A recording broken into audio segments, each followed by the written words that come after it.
Berbukalah dengan yang manis. Kalimat itu pasti sering kita dengar seiring memasuki bulan Ramadan. Karena itulah minuman dengan rasa manis seringkali menjadi tajuk utama di dalam sajian berbuka. Uniknya, jika kita merujuk pada tuntunan yang telah diberikan kepada Rasulullah, sama sekali tak ada yang menyebut secara khusus tentang keharusan menu buka yang manis. Lantas, apa sebenarnya yang selalu menjadi santapan Nabi Muhammad ketika berbuka? Dan apa yang membuat Rasul terakhir ini menyukai menu tersebut? Oh, kalau yang saya tahu nih Mas, Nabi Muhammad tuh sukanya kurma sama semangka. Karena gimana ya, kalau makan yang manis-manis yang segar-segar setelah puasa itu segar aja gitu. Kalau setahu aku tajil Nabi Muhammad itu kalau secara hadis dia kurma. Karena kan sunahnya kalau misalkan buka puasa itu harus makan yang manis-manis ya. Jadi kurma juga selain manis dia juga banyak khasiatnya.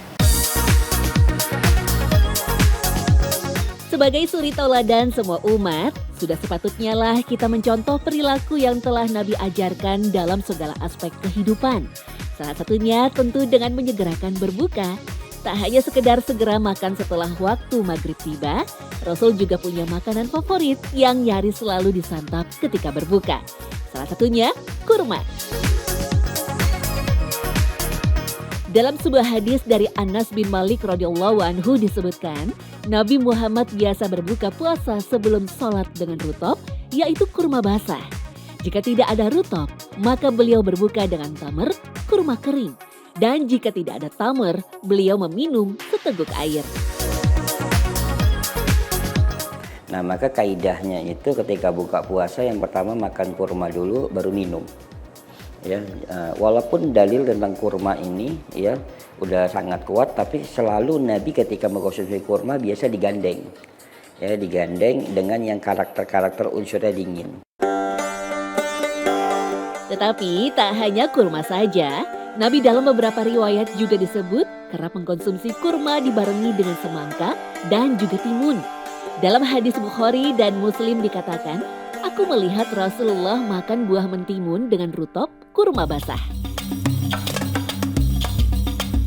Sementara dalam hadis yang diriwayatkan Abu Daud disebut bahwa Rasulullah biasa makan semangka dengan kurma basah.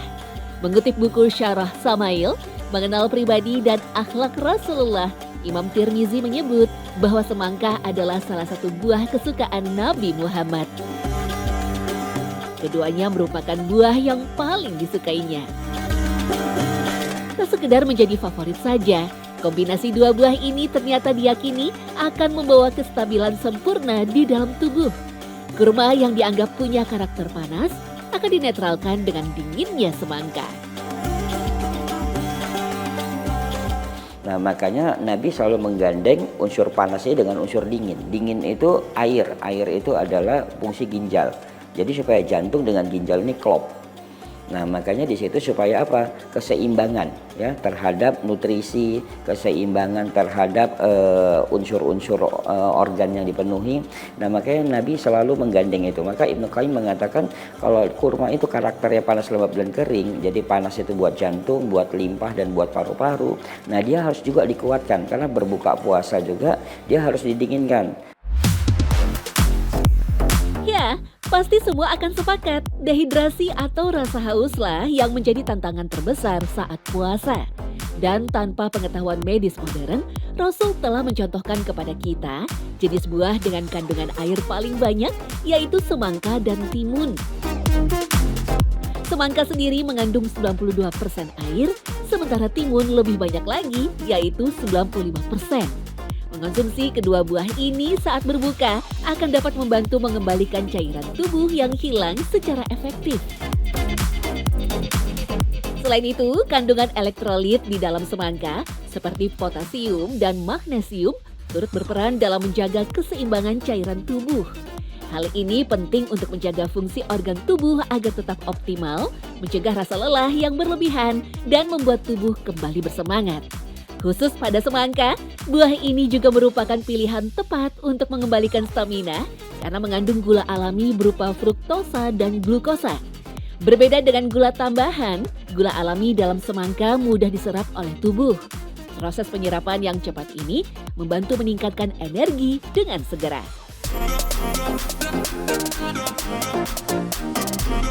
Kalau di semangka itu kandungan airnya juga lumayan banyak. Jadi mungkin pada waktu puasa semangka merupakan salah satu buah yang favorit karena kandungan airnya itu banyak dan menyegarkan dan akan membantu memenuhi kebutuhan cairan kita. Tapi keduanya mengandung sumber serat yang bagus yang akan membantu mengenyangkan. Kombinasi ketiganya memang sangat cocok disajikan untuk menjadi takjil berbuka puasa. Kandungan kalori yang dimiliki kurma mampu memberikan energi yang luar biasa bagi tubuh, apalagi ditambah dengan serat dan mineral yang dimiliki oleh semangka. Namun menurut Dr. Cindiawati, mengkonsumsi ketiganya saat berbuka harus dengan buah yang fresh tanpa adanya olahan. Jadi ya mungkin kurma, semangka, timun ada mengandung sumber vitamin, salah satunya vitamin C.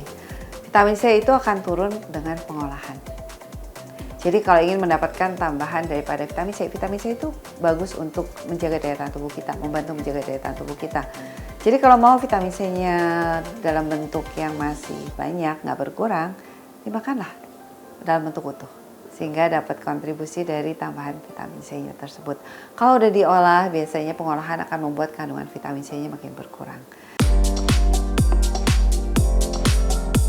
Kurma sendiri telah menjadi makanan pokok di Timur Tengah selama ribuan tahun. Diyakini berasal dari sekitar Teluk Persia, kurma telah dibudidayakan sejak zaman Mesir kuno 4000 tahun sebelum Masehi. Bangsa Mesir kuno menggunakan buahnya untuk dibuat menjadi anggur kurma dan memakannya pada saat panen. Di era selanjutnya, orang Arab menyebarluaskan kurma di sekitar selatan dan barat daya Asia hingga bagian utara Afrika, Spanyol, dan Italia. Disebut dalam 20 ayat Al-Quran, kurma memang memiliki keistimewaan tersendiri dibanding buah lainnya. Menukil Ibnu Qayyim dalam kitab Zadul Ma'ad, kurma adalah induk tanaman obat yang mampu melembutkan tabiat dan juga menguatkan hati. Dalam beberapa hadis juga disebutkan, memakan 7 buah butir kurma akan bisa menangkal racun sampai sihir. Makanya kisah tentang Maryam ya, ketika dia mau melahirkan, dia bersandar di pohon kurma lalu jatuhlah rutoban, itu membuat energi. Makanya ibu-ibu hamil di pasca persalinan baik konsumsi kurma karena ada energi yang besar. Ya, energi yang besar untuk persalinan. Nah, maka disinilah karena memang kurma diangkat banyak dalam Al-Quran, maka ini keunggulan. Ya, udah itu bahkan kalau kita lihat juga sejarah tentang kurma ini dari dulu. Saat ini kita harus pintar memilih kurma. Menurut Ustadz Febri, kurma yang memiliki kualitas bagus akan terlihat dari warnanya yang seakan berwarna hitam dop atau serat-serat kulitnya kelihatan. Hal tersebut menandakan kurma tersebut tidak dikasih pengawet maupun gula. Selain itu, Majelis Ulama Indonesia atau MUI juga mengharamkan produk kurma yang terafiliasi dengan Israel. Aksi boikot ini tertuang dalam Fatwa MUI nomor 83 tahun 2023 tentang hukum dukungan terhadap perjuangan Palestina. Ya, jadi kalau kita bicara itu seorang muslim itu kan kita itu bersaudara. Satu sakit kita merasakan sakitnya. Maka Nabi mengatakan di mana disebutkan la ilaha illallah itu adalah tanah air kita. Nah, jadi memang kepedulian kita yang terkecil ya paling tidak kita tidak mensupport itu.